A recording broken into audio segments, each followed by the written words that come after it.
This video has been made for healthcare workers who are moving to New Zealand, but actually, after we finished recording, we realised this was so much more than that. What you're about to do is meet Prudence from Accent Health, who helps healthcare workers from overseas come over to New Zealand and start a new life. Why do we look overseas to recruit healthcare staff? Why are we not just hiring doctors and nurses and specialists here in New Zealand? Yeah, we would love to use homegrown New Zealand Kiwi nurses, doctors and allied health, but we simply haven't got enough of them. Prudence is an out-and-out, true stoic Kiwi. You will see her kindness, her calmness, her love for New Zealand. You will see a true Kiwi. So of all the countries in all the world, because like you say, if you're a doctor or a nurse, you're going to be able to work anywhere in the world. In your opinion, why do they choose to come to New Zealand? It is a really great reason, and I find that this is the feedback I get for doctors, and I've been recruiting doctors for 25 years, is if that isn't worth watching a video for, I don't know what is. So let's jump on in, healthcare workers, and find out how Prudence from Accent Health can help you start a new life in New Zealand. Got it. Prudence, welcome back to the NZ Ahead podcast. We are thrilled to have you back for the second time. how exciting. We were just saying we can't believe how the time has flown by. Was it yesterday or was it 2021? It's crazy. I know. Yeah. It is. For people who didn't catch your first episode and don't know you, can you just give us a quick update about who you are and why we're chatting, what we're going to be chatting about? Sure. And look, thank you for everything you guys do. It's so important to bring communities together. And I know a lot of our recruits, a lot of our doctors do join your group and get so much benefit out of it. I'm a nurse. Originally, I haven't nursed now for 30 years, but I've spent the last 28 years recruiting medical staff, all from overseas into New Zealand. We're based in New Zealand. We offer a free service recruiting medical staff from overseas, a lot from the US, the UK, Europe, Singapore, Netherlands, Israel, all around the world into New Zealand. Oh, fantastic. And yeah, I should have said that actually, is all the people that come over and join our community, they're all using you, they all love you, and you're providing such a fantastic service. It's lovely that we can come together. We have been there's lots we're going to dive into today, including, like why healthcare, why you recruit healthcare workers from overseas. But the big question we're going to get to towards the end is, why is New Zealand no longer recruiting nurses? But before we get into that, because that's a question we get asked a lot, could you just say, why do we look overseas to recruit healthcare staff? Why are we not just hiring doctors and nurses and specialists here in New Zealand? Yeah, we would love to use homegrown New Zealand Kiwi nurses, doctors and allied health, but we simply haven't got enough of them. So 70% of our doctors were trained overseas. Traditionally, it's been between 60 and 70% over the last 20 years. So we've always relied on an overseas workforce. We find that the New Zealand health system is very similar to Singapore, US, UK, and the doctors fit in very, very easily. We've got a growing and ageing population, and there's demand around the world for medical professionals. So if they come to New Zealand, if they choose New Zealand, we consider ourselves very, very lucky. We find that doctors are aging as well. So like all of us, we're all getting a little bit older each day. But the percentage of doctors over the age of 58 is growing considerably. All right. So of all the countries in all the world, because like you say, if you're a doctor or a nurse, you're going to be able to work anywhere in the world. Yes. In your opinion, why do they choose to come to New Zealand? It is a really great reason, and I find that this is the feedback I get for doctors, and I've been recruiting doctors for 25 years, is he tangata, which is Maori for the people. They come for the scenery, they stay for the people. And I hear that time and time again, which is amazing. We have so many people who come for 1 year and end up staying 10 or 20. They love the lifestyle in New Zealand. The salaries are very good. The cost of living is okay. The medicine and the range of treatments that they can provide is fantastic. The hours of work and the patient satisfaction, having less patients per day, is actually a really big driving factor. Yeah. That's what we hear a lot in the community, isn't it? It is that lifestyle. You don't understand that lifestyle till you come to New Zealand. Yeah. And you know, when you're employed by a New Zealand company, whether it is the health service or whatever it is, I just think it's that connection with each other. Yeah. They don't just feel like they're working, they feel part of it, you know? Absolutely. A nurse will be sitting next to a doctor in the tea room, sitting next to the receptionist and the cleaner and the nurse manager. And that's fantastic. There's such a flat hierarchy, actually, especially in the private hospitals. You often get to know the surgeons a lot better, all first name basis, which I know British citizens find quite difficult. It's not Mr. and Mrs. It is, oh, g'day, Mike. Yeah, do you want a cup of tea? Yeah, that sort of thing. So it's pretty cool. Yeah. I like that. So is it easy, Prudence, to come over? I mean, what hurdles are they going to be facing when they apply to come over? You are here because you love New Zealand. You might be moving to New Zealand. Living in New Zealand, or you might just spend your days dreaming of visiting this gorgeous country. Because we love New Zealand as much as you do, we have compiled a short and very unique 5-day video series showcasing life in New Zealand, what it's really like. These videos are real, they are exclusive, and best of all, they're absolutely free. So if you would like to view New Zealand from the inside out and find out what life is really like down here, sign up now, and every day for 5 days we will send you a personal 3-minute video showcasing some brilliant aspect of life in New Zealand. You are gonna love it. Go to www.nzahead.com/free. We can't wait to share those videos with you. Okay, let's get back on with the show. What hurdles are they going to be facing when they apply to come over? Yeah. So the New Zealand Medical Council takes 20 working days, and that process, if you're American, can just take a bit of paperwork, getting documents from your university, getting documents from your employers. So that piece is actually quite okay. It's all online. Residency, and we use New Zealand Shores, who I think are fabulous. Yeah, we do too. It takes straight to residency can take, they'll shoot me for saying this, but they can take 10 working days to get your residency. Now that's usually doctors. They get prioritised to get residency first. So the paperwork can be a little bit frustrating. Some countries like Singapore and the Netherlands have to do an English language test, and that's not particularly easy, but everyone passes eventually, even if they have 1 or 2 or 3 goes. So there's the English language test, there's the paperwork, it's having your passport up to date, being prepared and really persistent, and just we take you through all of that. And there's the thing I always think is, like, you've just said all those things, but because they're doctor, do they have to have a health check? Yes, they do. And look, they are Can they pretty do it good, themselves? but they'll say, well, my BMI might be a little bit high, or my blood glucose is a little bit high. But yeah, the doctors all have to have medicals if they're coming for residency. And they say, oh, use my mate. And I'm like, actually, you can't. You have to go to a panel physician. Right.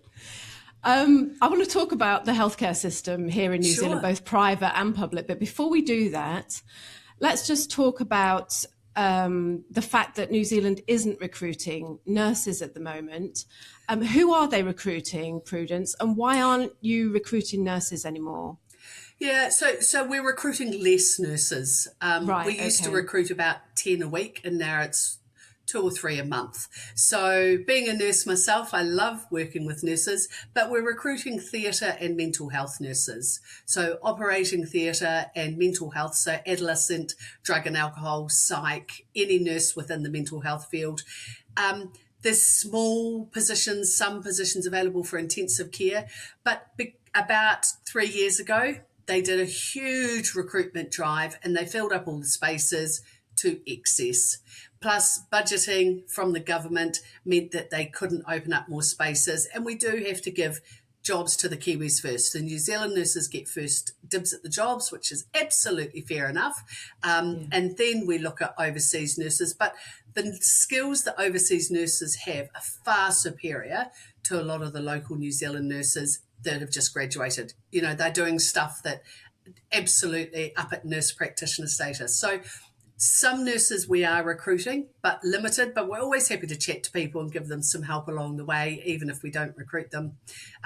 We're recruiting a lot of GPs, so family physicians, psychiatrists, orthopedic surgeons, urologists, dermatologists, ophthalmologists. We're looking for an ophthalmologist at the moment, and a dermatologist and a urologist. So pretty much everyone across the board. General physicians, very, very popular, and there are vacancies in the private and the public sector with them at the moment.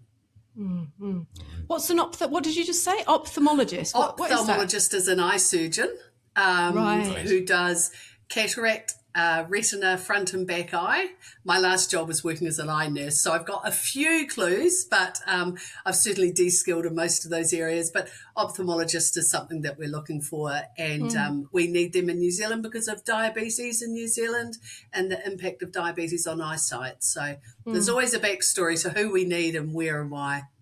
Yeah, 100%. I'm going to just take a little bit of a detour and go back to just rewind to something you just said about how New Zealand overseas medical staff are trained higher than those in New Zealand. Why is that? Well, they're offered a nurse practitioner course, which is a master's level nurses, so it's above a degree, and the nurses do their nurse practitioner status, and they find that they spend a lot of time or more time training, and they get a lot of extra skills. They become prescribers. So nurses can prescribe. Now, there's less places available for nurse practitioners in New Zealand. So we do recruit a lot of MPs from overseas. But again, that pathway is a bit challenging. So depending on the type of nurse and what speciality, absolutely help them out. And, you know, even if we don't recruit them because there's no vacancy, we'll still have them get their job somehow. Oh, that's fantastic. So talking about that practitioner thing, I've noticed in New Zealand over the last year or so that physician's assistants are becoming a thing. Do you get many of those coming over? We do get physician's assistants, and we can place them into primary care, where they're quite new. Legislation's just recently been passed. They are registered as part of the New Zealand Medical Council.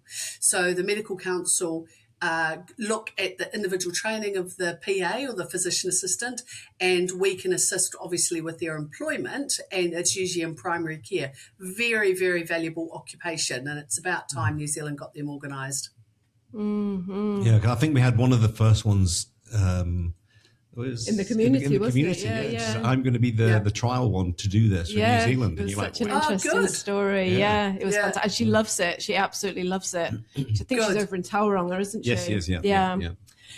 Oh, it's so interesting. So I was just going to, hang on, my mind just went blank then because I was trying to think of the question that I was going to say to you, but no, it's gone. That clock behind you is not working. I know. People keep telling me that, and I keep thinking as I finish the office for the day, I must get a battery for it. I know I was going to ask you. So if I'm a nurse and I live in the UK and I'm not trained in, and forgive me if I use the wrong terminology, Prudence, because there's a lot to know, isn't there, when you're in the medical system, but I'm not trained in the mental health sector. But I know that if I was trained in that, I could come to New Zealand. Would it be easy for me to gain some sort of qualification or retrain, or so I could come over in the mental health area that you're currently recruiting? Absolutely. Yeah, if you're a general comprehensive nurse, just to move into mental health, even if it was community, elderly care or an award setting, absolutely get that experience. You would need 12 months, but that's generally how long it takes someone to make the move over. So getting that experience first, doing some courses, weekend or night courses or in-service education certainly helps as well. So that's like you say, for a year, you'd think if it's possible, isn't it? There's hope. It's just like the way to do it. Yeah. What is your opinion on the healthcare system in New Zealand? Let's start with a private healthcare system. You tell me what's your opinion on both of those, private and public? Yeah. I I love the private health sector. I've got private health insurance with Southern Cross. It does cost me $3,000 a year, which is a lot. But in February, there was some family-related illnesses. So I went for check, after colonoscopy, after mammography, after uterine scan, heart scan, everything.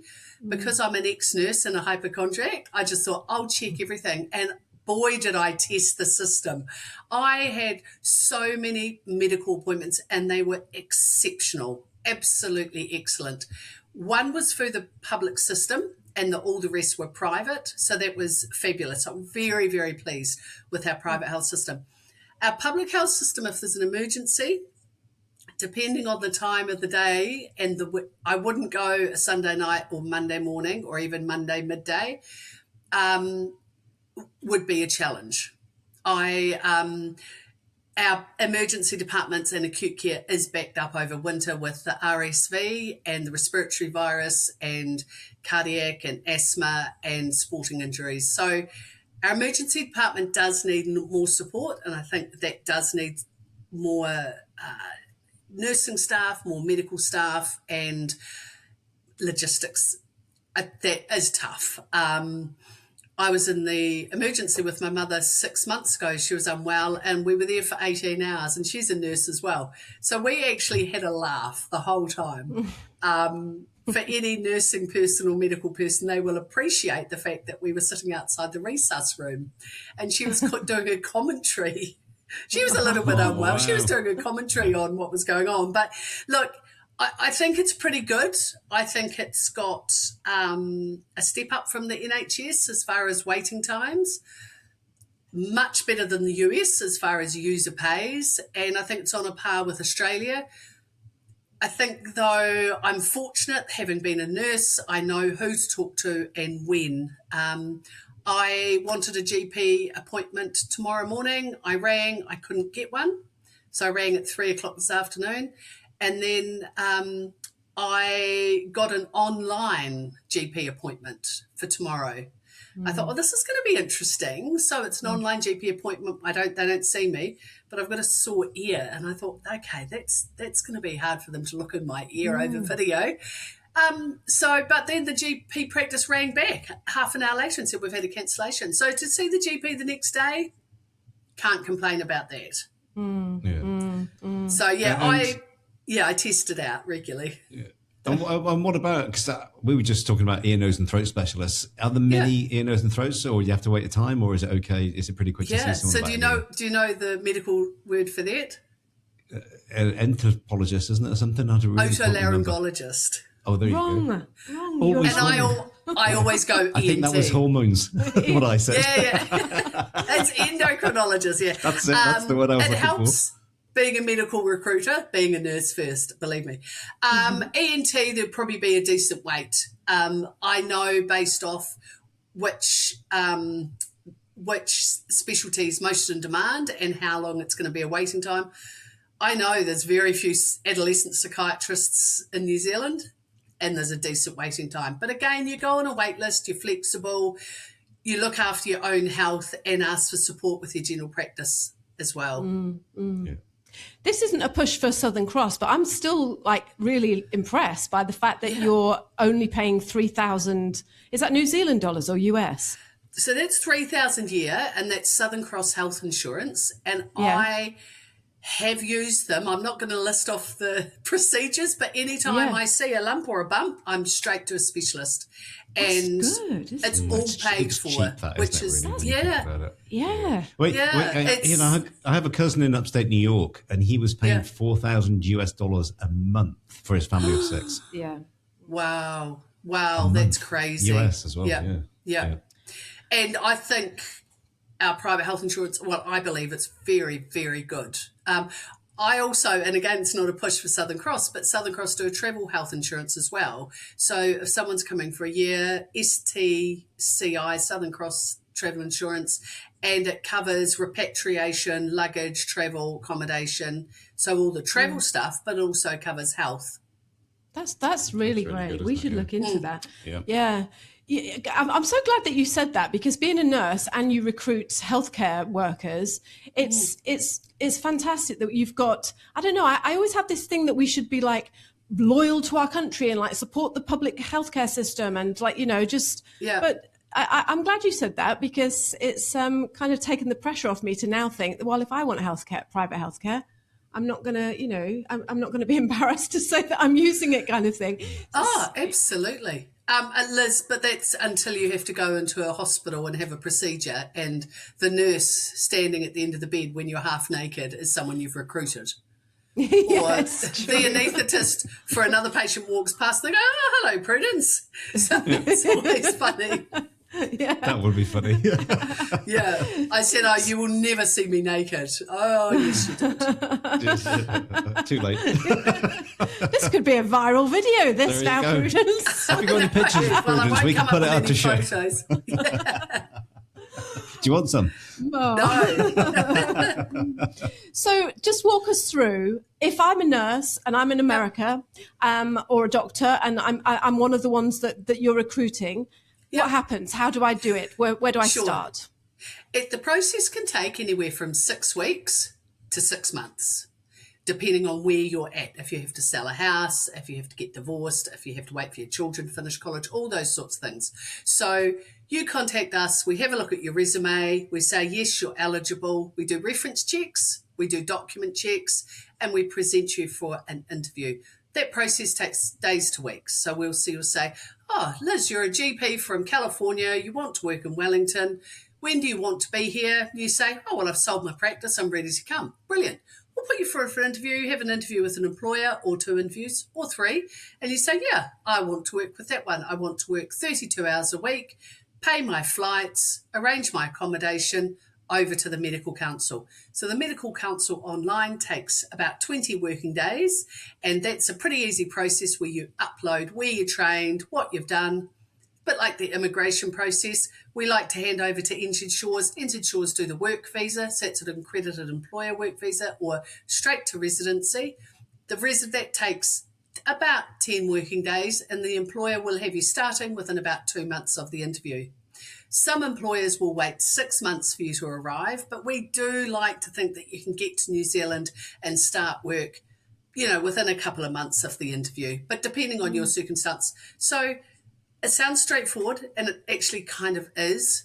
We don't charge any for anything, and you're not contracted to us, but we work exclusively with people. We say, right, we'll do all of this for you, help you arrange shipping, bank accounts, tax numbers, bicycles, babysitters, a trip to the bakery, no matter what. That's part of what we do, and that's the fun part.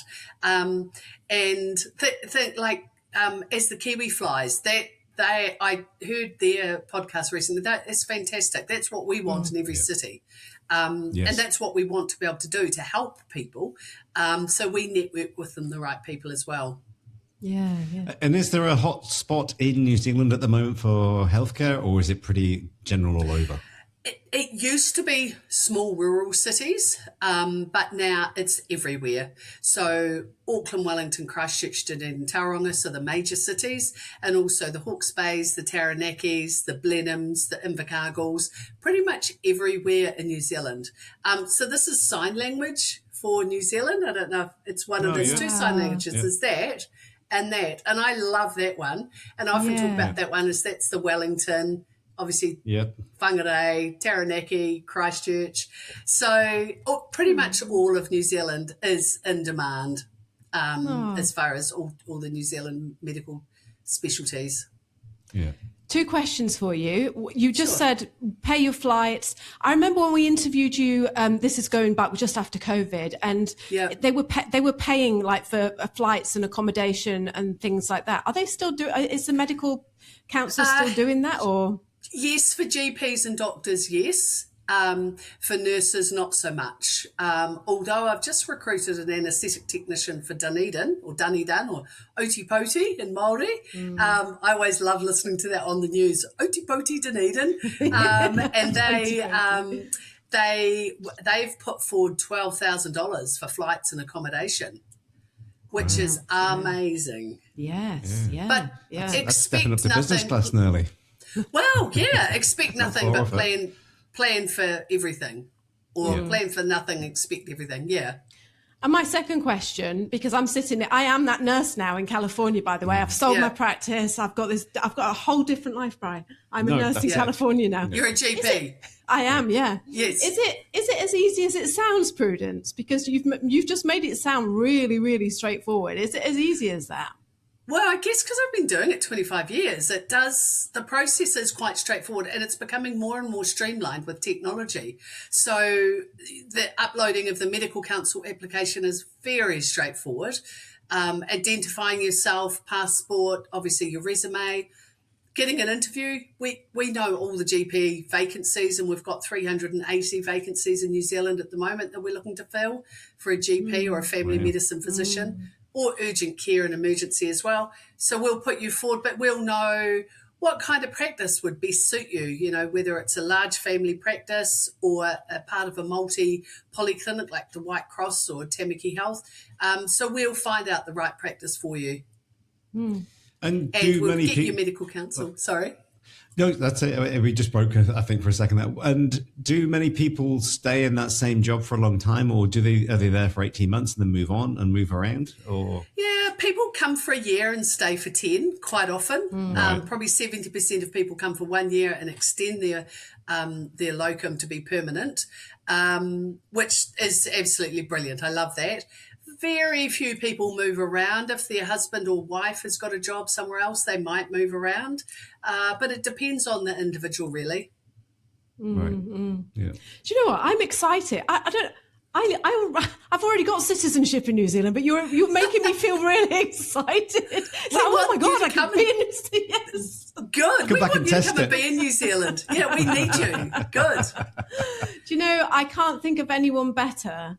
If the process, you make it sound, and I know that you do this, you've been doing it for years and years and years, and we've had so many people telling us how wonderful your company is and how easy you've made it for them. And I can't think of anyone better than I would rather have than you on the other side, making me feel so relaxed and at ease about coming over, doing this massive trip over to the other side of the world.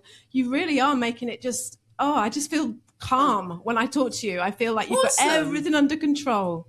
So and it's free. Yeah, it's free because the employers pass. And right back at you guys, your Slack community and your podcast, they make people feel relaxed. They give them comfort. They've got. I'm sure you've got lifelong friends within the community that have connected, which is it's wonderful. It was it's really, really cool to get that feedback too. That's fantastic. And just a reminder for those who are watching, if you haven't joined the community, Prudence is in that community, as is Nikki from When the Kiwi Flies, as is NZ Shores. So we seem to attract all the best people. Absolutely. We travel a lot with NZ Shores, and they are absolutely the best immigration agency. And I've worked with probably 20 over the years. And they're great, really great. They really are. And they help. If we've got a small question, they'll help us out. And talking of that travel, are you traveling with them this year? Because you normally come to the UK around September time, do you? Yeah, so we're in the UK and the Netherlands in March, and then Singapore in December, and we were Singapore last month. So and then we were the US in November. So we're waiting to plan the next lot of trips, but we find that talking to people by Zoom is plenty often. Got you. Yeah. Before we let you go, is there anything that we haven't covered that you want to say that I haven't asked you? Just a big thank you to you and your community and your podcasts. They do make a difference in reassuring people, and so many people I speak to say, I wish I'd done it sooner. I wish I'd done it sooner. And it is the people of New Zealand that make a huge difference. So I'm very proud of our Kiwis. Yes. Yeah. Well, I mean, we just had Julio, who is a doctor who was down in Palmerston North. I think that's where he moved. And he just sort of I don't know, just dove straight into the Maori culture, and Cool. he's learned Te Roa and stuff like that. And I just think that's how you do it. That's how you connect with the people in the land, isn't it? Like, you know, by immersing yourself into it. You know, Yeah. And I think that's what New Zealand is great for, isn't it? You know, you've got your own culture, but it's great to then be part of the new culture. It really is. Yeah. Yeah. And it will that's always just be being a part of Kiwi. yours. Yeah. Yes. True. Yes. Yeah. Yes. Yeah.